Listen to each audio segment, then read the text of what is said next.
राधे राधे। भगवान भोलेनाथ को मनाने के लिए, भगवान शिव को मनाने के लिए, विश्वनाथ को मनाने के लिए सोमवार के व्रत हम सभी को करने चाहिए। सोमवार के व्रत की कुछ विशेष वस्तुएं हैं जिनके बिना नारद पुराण के अनुसार भगवान श्री शिव को कैसे मनाना चाहिए, ये नारद पुराण में भी उल्लेख है। सोमवार का व्रत कैसा करना चाहिए, ये अनेक पुराणों में, नारद पुराण में भी उल्लेख है। भगवान शिव की पूजा करने के लिए, सोमवार का व्रत पूजन करने के लिए हम सभी को चाहिए कि हम और आप सभी सोमवार के दिन सूर्योदय से पहले उठें। सूर्योदय से पहले उठकर भगवान शिव को अभिषेक करने से पहले सूर्य भगवान को जल दें। उसके बाद हम संकल्प करें कि हम सोमवार का व्रत करेंगे। और आपकी पूजा की थाली में, मैं बाद में बताऊंगा, पहले सामग्री आप लोग नोट कर लें। आपकी पूजा की थाली में बहुत चीज़ें आवश्यक हैं और वो हैं, आप नोट कर लेंगे। वो रोली होनी चाहिए, चावल होना चाहिए, ये तो आप सभी जानते हैं। रोली हो, चावल हो, मोली हो, सिंदूर हो, गुलाल हो, हल्दी हो, गुलाल होना चाहिए और चंदन होना चाहिए, कच्चा दूध होना चाहिए, धतूरा होना चाहिए। ये बहुत आवश्यक चीज़ें हैं। गंगा जल अवश्य रखें। ये वो ऐसी आवश्यक वस्तु हैं जो शिव जी को विशेष प्रिय है। इनको चढ़ाने से शिव जी विशेष कृपा करते हैं। बेलपत्र अवश्य होना चाहिए, अक्षत अवश्य चढ़ाने चाहिए। अक्षत भगवान शिव को बहुत विशेष प्रिय है।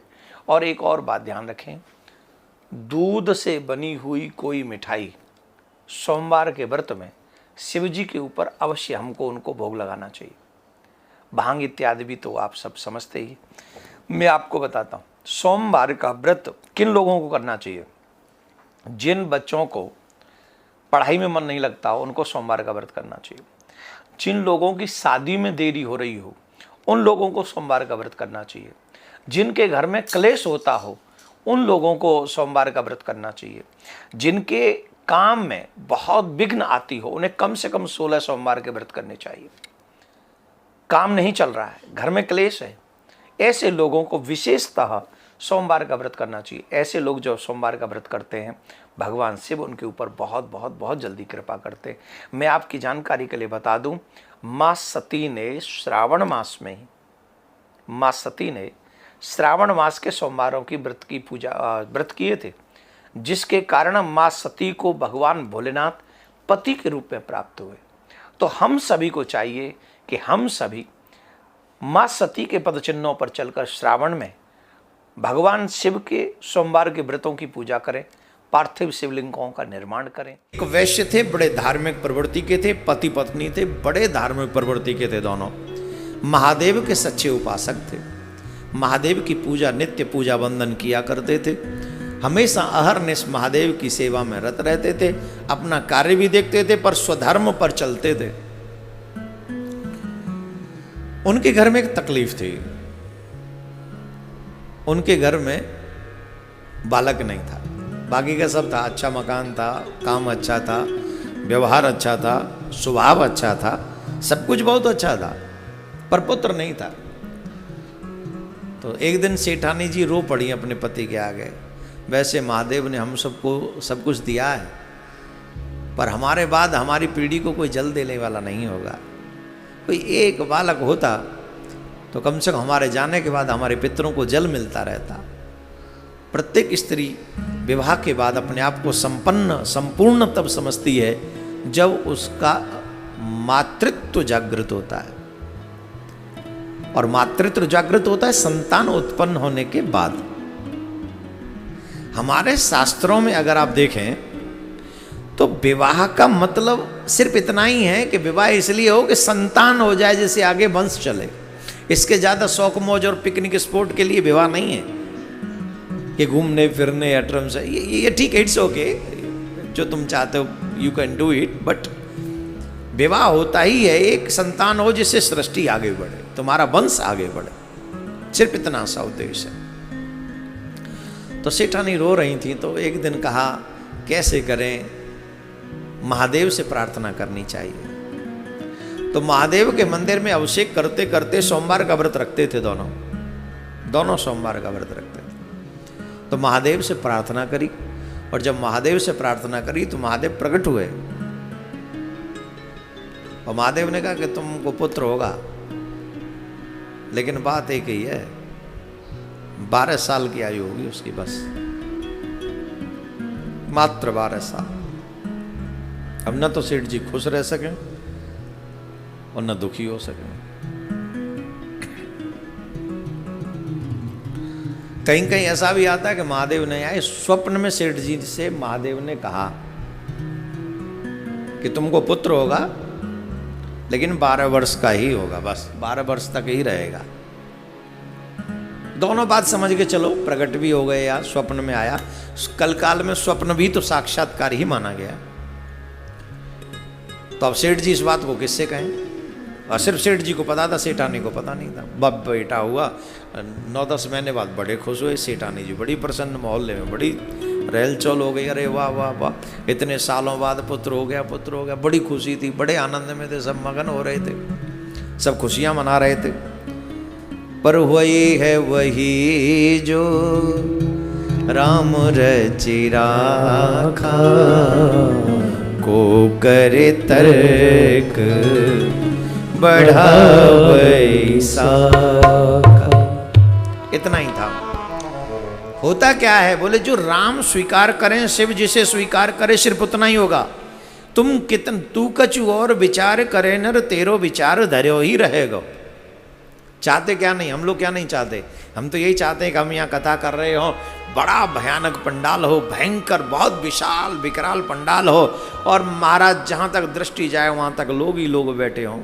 यही चाहते थे, है ना, ये आज भी चाहते हैं। पर भयो का बोले चुपचाप बैठो शांति सेवा धाम में, कैमरे लगाओ, लोगों को बैठे रहने दो घरों में, और जो जहाँ बैठे हैं वहीं बैठे बैठे सुने, बाकी का सियावर रामचंद्र की। हम तो चाहते हैं, हमारे चाहने में कहाँ कमी है, लेकिन हमारे चाहने न चाहने से कोई फर्क नहीं पड़ता। फर्क पड़ता है कि वो ईश्वर, वो शिव क्या चाहता है, वो गोविंद क्या चाहता है। आज बताओ किस काम के वो बड़े बड़े पावरफुल कंट्री, किस काम के हमारे प्रधानमंत्री, किस काम के हमारे राष्ट्रपति, किस काम की हमारी ये सेना, किस काम के हमारे ये सब, हम किस काम के, तुम किस काम के। जब ईश्वर ने चाह लिया, स्टॉप मीन्स स्टॉप। कह रहे हैं कि लगभग 3 लाख लोग मर गए, पर दिल पे हाथ रख के देखो कितने मरे होंगे। आंकड़ा घटाओ बढ़ाओ तुम्हारी मर्जी। हम तो कह रहे हैं 3 लाख भी मरे, क्या 3 भी दे सकते हो वापस? 3 लाख मान ले मर गए, तो 3 भी दे दोगे किसी को? और यही नहीं, हर जगह अमेरिका में बता दे 5 लाख के करीब लोग मर गए, वो एक नहीं दे सकते, और कहने को पावरफुल कंट्री है। तो हम पावरफुल हैं सिर्फ जिंदा रहने तक, लेकिन हमसे भी आगे किसी और की पावर चलती है। मानो या मत मानो, इट्स अप टू यू, तुम्हारे ऊपर डिपेंड है, तुम्हारे ऊपर। जो कुछ और विचार करे नर, तेरो विचार धर्यो ही रहे। तुम कुछ और सोचते हो, तुम्हारा विचार किसी योग्य नहीं, वो यहीं रह जाएगा। इसीलिए मैं ये नहीं कहता कि तुम कमाओ मत, मैं ये नहीं कहता कि तुम अपनी जिंदगी की कुछ जो खुद सोचते हो वो करो मत करो, लेकिन हारिए न हिम्मत, विसारिए न हरि को नाम, जाई विदे राखे शिवा वाही विदे रही है। हिम्मत मत हारिए, किसी भी कठिन परिस्थिति में हिम्मत मत हारिए, चाहे परिस्थितियां जो हों, जैसी भी हों, अपनी हिम्मत मत हारो। और चाहे जीवन में सब कोई हमें छोड़ के चला जाए, उस कठिन परिस्थिति में भी भगवान का नाम मत भूलो, क्योंकि तुम्हारी सबसे बड़ी दौलत भगवान का। भगवान जब चाहे बदल सकता है, कठिन परिस्थिति को भी बदल सकता है एक क्षण। इसीलिए बैठे हैं हम यहां पर शिव कथा करने के लिए, रुद्र यज्ञ करने के लिए इसीलिए बैठे हैं, जिससे आपके घर सुरक्षित। हम प्रार्थना करेंगे दिल से। मेरे चेहरे पे देखिए बनावटी भाव नहीं है, मैं आपकी सुरक्षा दिल से चाहता हूं, आपके परिवार की सुरक्षा, आपके बच्चों की सुरक्षा, अपने देश की सुरक्षा, विश्व की मानव जाति की सुरक्षा दिल से चाहता हूं, इसलिए बैठा हूं यहां पर। और इसलिए आपसे बार बार कह रहा हूं, ओम नमः शिवाय इस मंत्र का जाप खुद करो और अपने बच्चों से करवाओ, ये आपके काम आने वाला है, ये आपके काम आने वाला है। तो मेरे प्यारे, पुत्र हुआ, बधाइयां बांटी गईं, बड़ा व्यवहार हुआ, धीरे धीरे बालक बड़ा होने लगा। और जब धीरे धीरे बालक बड़ा होने लगा तो 11 साल पूरे हो गए। सेठ जी का एक काम बहुत अच्छा था, सेठ जी शिव जी के मंदिर जाना नहीं छोड़ा, सेठ जी ने सोमवार का व्रत करना नहीं छोड़ा। नहीं तो कई लोग कहते हमारी तो कल जो इच्छा थी पूरी हो गई, अब तो व्रत का क्या करना है। नहीं, हर दिन शिव जी के मंदिर जाते, हर दिन। जब 11वां साल पूरा हुआ और 12वां साल लगने वाला था तो उसने अपने साले को बुलाया, सेठ जी ने, मतलब लड़के के मामा को, लड़के के मामा को बुलाया और कहा इधर आओ, और उसे बहुत सारा पैसा दिया लड़के के मामा को, और कहा कि इस बच्चे को काशी ले जाओ। लड़का बड़ा सुंदर था, बहुत सुंदर, राजकुमार लगता था एकदम, बहुत ही ब्यूटीफुल। तो मामा से कहा कि तुम इसको अपने साथ काशी ले जाओ, काशी में रहो, जाते समय काशी में विद्या अध्ययन करवाओ, जाते समय संतों की सेवा करते जाना, भंडारा करते हो जाना, और जब तक काशी में रहो हर दिन भंडारा करना, और हर दिन संतों को बुला के भोजन करा के उनका आशीर्वाद इस बच्चे को दिलवाना। माता पिता से विदा लेकर प्रणाम करके वो बालक काशी के लिए प्रस्थान कर रहा है। मार्ग में जाता है, प्रणाम करता हुआ, भंडारा करता हुआ, मामा जैसे जैसे मामा जी कहते हैं वैसे वैसे वो प्रणाम करता हुआ बच्चा उस सत्कार्य को करता हुआ, पूजा पाठ करता हुआ, भंडारे करते हुए ऐसे आगे बढ़े। प्रिय श्रोतागण, एक जगह पर मार्ग में एक नगर पड़ा, वहां के राजा की राजकुमारी का विवाह था, और जिस राजा के बेटे के साथ उसका विवाह था वो राजा का बेटा राजकुमार जो था वो एक आंख का था। कैसा था? क्या बोलते हैं उसको हमारे ब्रज में? कानो, कानो। अब राजा सोच रहा है कि अगर मैं काने राजकुमार को लेके जाऊंगा, राजकुमारी बड़ी सुंदर थी, तो राजा अपने बेटी का विवाह नहीं करेगा मेरे बेटे से। तो पहले कहाँ देखते थे लोगों को, फलाने राजा का बेटा, बोला हाँ कर दो, फिक्स है, ऐसे ही हो जाता था। तो उसने सोचा क्या किया जाए, तो वो साहूकार का बेटा वहां से निकला, तो राजा ने साहूकार के बेटे को पकड़ लिया और कहा सुन, तेरा विवाह कराएंगे हम। विवाह मेरा? क्यों, मैं तो पढ़ने जा रहा हूं। बोले नहीं नहीं, विवाह कराएंगे। सुन तू एक काम कर, देख मेरा बेटा है गोविंदाय नमो नमः, एक आंख का है, इससे राजकुमारी विवाह नहीं करेगी, तू चल विवाह कर ले और चुपचाप चला जाइए, विवाह के बाद में फिर बहू को हम ले जाएंगे, बताना मत, और नहीं चलेगा तो तुझे मार देंगे। राजा तो राजा। तो उस साहूकार के बेटे ने उस राजकुमारी से विवाह का, वो वाकई राजकुमार सा ही लगता था, बड़ा शंकर भगवान का प्रसाद है, व्रत का प्रभाव है, सोमवार का फल है, तो सुंदर तो वो होगा ही, बड़ा सुंदर था। सब लोग बड़े खुश हुए, इतना सुंदर राजकुमार, इतना, राजकुमारी से भी आगे, बड़ा प्रसन्न हुआ। राजकुमारी से विवाह हो गया उसका। और राजकुमारी से विवाह हो गया तो उसको पता था कि इस तरीके से तो धोखा ही है, अपने प्राण बचाने के लिए राजकुमारी से विवाह करें और ये कहीं और चली जाए। अब बोल सकता नहीं क्योंकि राजा तो छाती पे ही बैठा है, वहीं सर पे ही है।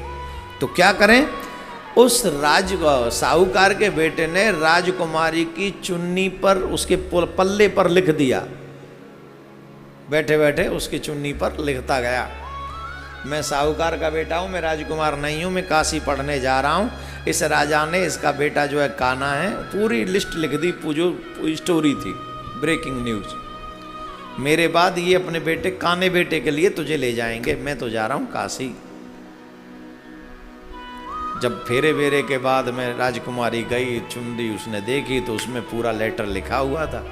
उसने वो पढ़ लिया और पढ़ने के बाद में उसने अपने महाराज से, अपने पिता से कहा, तो पिताजी ने राजा को क्या बोलते हैं, बेरंग लौटा दिया कि जाओ, मेरी बेटी तुम्हारे घर नहीं जाएगी। और वो चला गया काशी अपने मामा के साथ। काशी में रहने लगे और काशी में नित्य भंडारे की सेवा, भोजन की व्यवस्था, संतों का आदर सत्कार वहां पर होता रहा। ऐसे ही कर करके धीरे धीरे करके वो दिन भी आ गया जब 12 साल कंप्लीट होने को थे। उस दिन बहुत बड़ा यज्ञ, उससे पहले भी वहां यज्ञ कराया गया बहुत बड़ा, वो यज्ञ चल रहा था। मामा उसमें जजमान बन के बैठा हुआ था।